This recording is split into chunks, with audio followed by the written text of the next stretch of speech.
तर कॉम्प्रेसरमध्ये ऑइल कसं भरायचं आहे ते आज मी तुम्हाला दाखवणार आहे।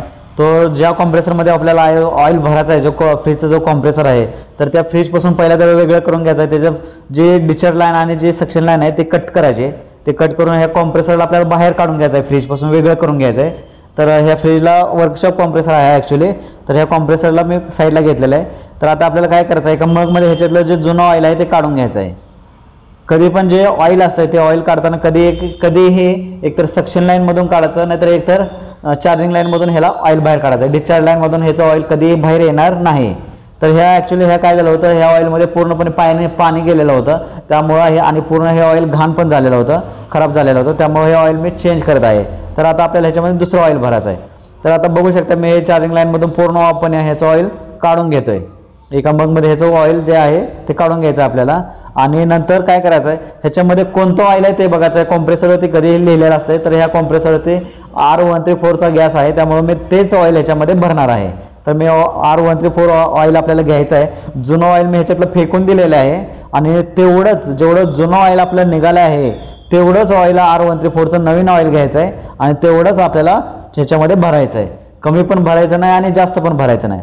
तर आता काय करायचं आहे, हे जो कॉम्प्रेसर आहे तर ह्या कॉम्प्रेसरला मला फेज आणि न्यूट्रल म्हणजेच ह्याला रिले आणि OLP कनेक्ट करून ह्याला सप्लाय देऊन ह्याला चालू करायचं आहे।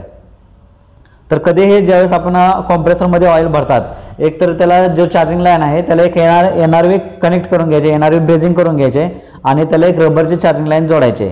तर आता ह्याच्या वर्कशॉप कॉम्प्रेसर असल्यामुळे ह्याला एक पहिला NRV पहिलाच जोडलेली होती, ब्रेझिंग केलेली होती। तर मी एक रबरची ह्याला चार्जिंग लाईन ह्याला कनेक्ट करून घेतो आणि नंतर काय करायचं, जो हा आपला कॉम्प्रेसर आहे तर कॉम्प्रेसर ह्याला सप्लाय देऊन आपल्याला चालू करायचा आहे। तर बघू शकताय मी नवीन ऑइल घेतलेलं आहे तेवढंच, जेवढं जुनं निघालेलं तेवढंच घेतलेलं आहे आणि त्याच्यामध्ये हे रबरची चार्जिंग लाईन घातलेली आहे। तर आपल्या कॉम्प्रेसरला सप्लाय देऊन ह्याला स्टार्ट करायचं आहे। स्टार्ट केल्यानंतर काय होणार, जे चार्जिंग लाईन आहे ते चार्जिंग लाईनमधून हे जे ऑइल आहे ते ऑइल पूर्णपणे आतमध्ये खेचणार आहे। म्हणजे जसं सक्शन लाईनमधून ह्या हवा खेचत आहे तसंच चार्जिंग लाईनमधून सुद्धा हे NRVमधून हे ऑइल पूर्णपणे खेचत आहे। बघू शकता तुम्ही ह्याच्यामध्ये ऑइल ठेवलेलं होतं मी, पण हे पूर्णपणे त्याने कॉम्प्रेसरने आतमध्ये खेचून घेतलेलं आहे।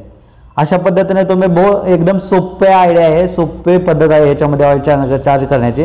हे बघू शकता पूर्ण रिकामा झालेलं आहे, हे मगमधलं जे ऑइल होतं ते। अशा पद्धतीने तुम्ही हे कॉम्प्रेसरमध्ये ऑइल भरू शकताय। फक्त एवढंच आपल्याला बघायचं आहे ह्याच्यामध्ये कोणतं ऑइल आहे, हे R134 का 600, जे ऑइल असेल तेच ऑइल हे आपल्याला ह्याच्यामध्ये भरायचं आहे।